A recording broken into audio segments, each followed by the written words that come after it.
It was about a decade ago. Halloween was still a major event, and for the first time, my friends Alex, Ben, and I were allowed to go trick-or-treating without Alex's over-controlling parents trailing us. I was a creepy clown, Ben a scarecrow, and Alex was a pumpkin-headed sheet ghost. We started late, around 5 p.m., excited and running door to door. Around 7:30 p.m., we noticed them. 2 guys across the street. They were bigger than us, maybe high schoolers, in costumes, but they seemed to be pacing us. We took several random turns, essentially walking in a circle, and the 2 guys mirrored every single move.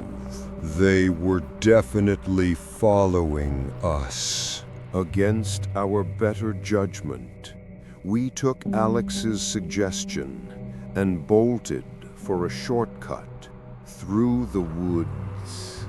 There was a familiar path, but we'd never used it at night. We hurried onto the trail. It immediately got pitch black. None of us had cell phones to light the way.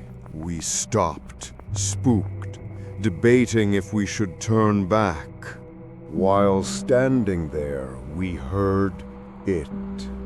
Footsteps crunching against the gravel behind us. We could only make out the dark outlines of 2 men walking toward us.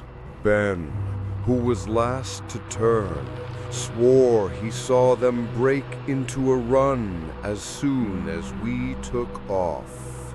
We scattered, diving blindly into the trees, completely lost in the panic. For over half an hour, we were hunted.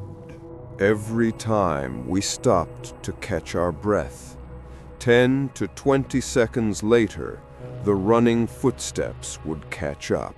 That confirmed it. They weren't just playing a prank. They had something horrific in mind.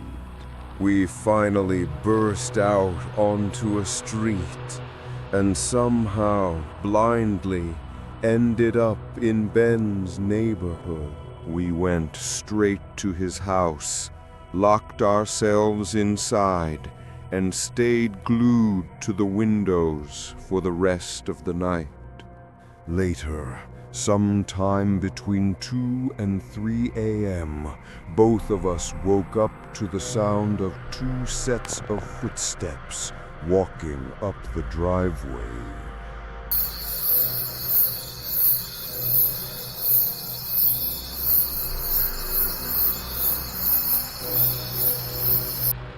This was 5 years ago.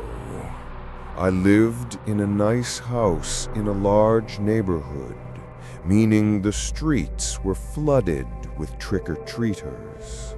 Toward the end of the night, I answered the door to a single girl. She was dressed as a dead bride in a ripped white gown, her entire face covered in white paint. She looked older than most kids and oddly strange. She didn't speak. She just held out a small bag. I dropped in candy, and she turned and quickly walked away. The man on the sidewalk walking silently next to her. It was weird, but I closed the door and stayed up late cleaning and talking to friends. Around 1 a.m., I went upstairs to shower. 15 minutes later, I checked my phone. There was a doorbell camera alert. I checked the video, and my stomach dropped.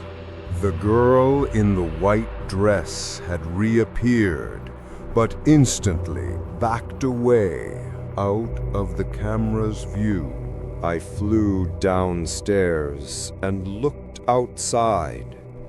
Quiet, empty. Then I heard it. Whispers coming from the far end of my home. Two people talking back and forth. I instantly spun around, burst out the front door, and ran as fast as I could. I ran to the other end of the neighborhood before calling the police. Not even a minute later, my phone gave me another notification. The recording showed the girl and the man running out of my house. The police confirmed they'd likely picked the lock on my side garage door. Other neighbors had similar strange encounters, but only my house was breached. They were likely testing people, looking for the most vulnerable target. They were never identified.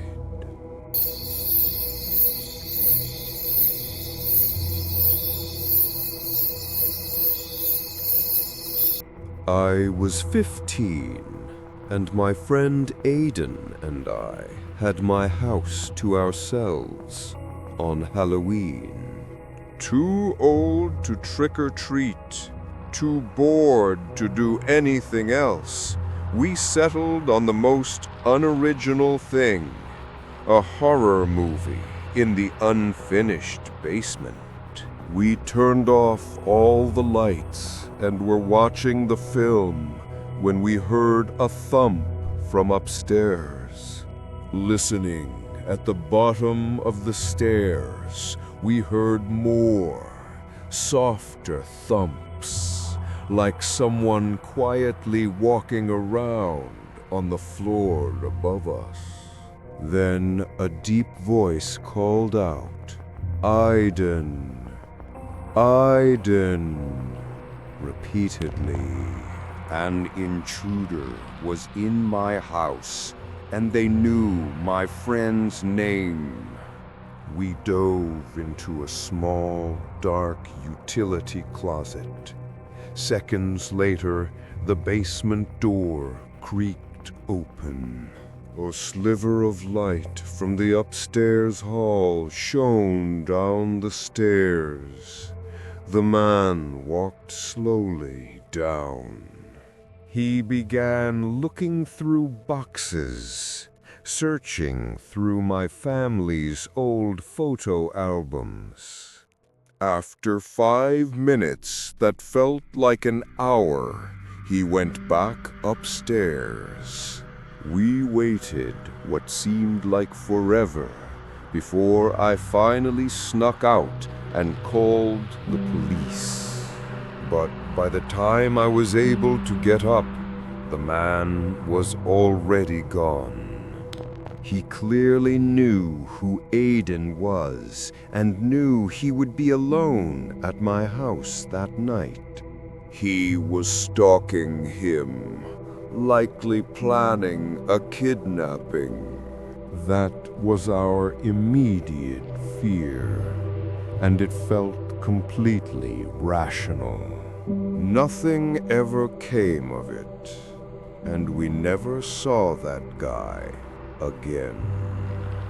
But the sheer violation, the premeditation of someone targeting my friend and hunting us through my own home made that the most disturbing Halloween of my life.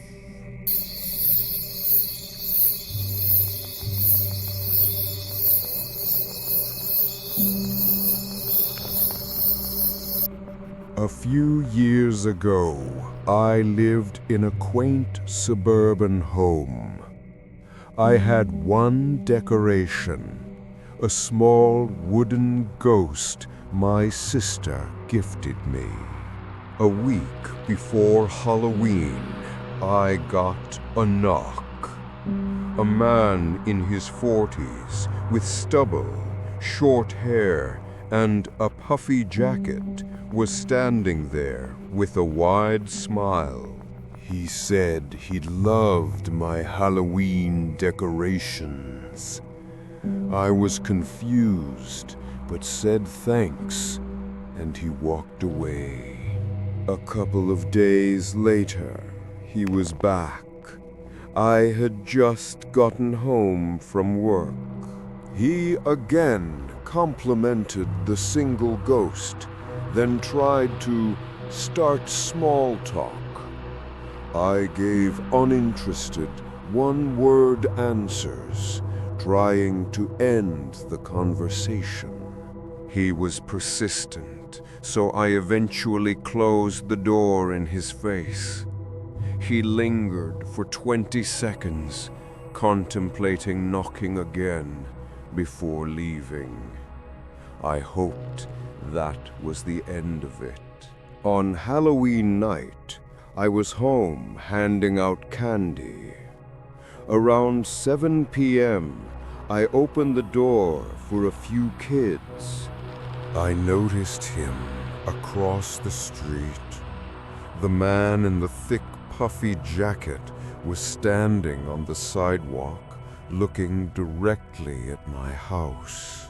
He wasn't moving. He was just watching.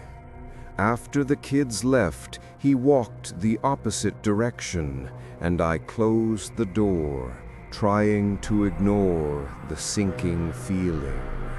Around 11 p.m., while watching a movie, a sudden, loud knock startled me. I looked out the door. The same man was standing there, holding something. It was far too late. I knew instantly something was wrong. I didn't open the door. I dialed 911 and stayed glued to the door. He kept knocking and trying to urge me to take the gift. After a minute, he finally left, taking the box with him. I gave the police all the information, but it wasn't enough to find him. I believe he was nearby, watching me talk to the cops, because after that night, he never came back. I'll never know what was in that box or why he was stalking me.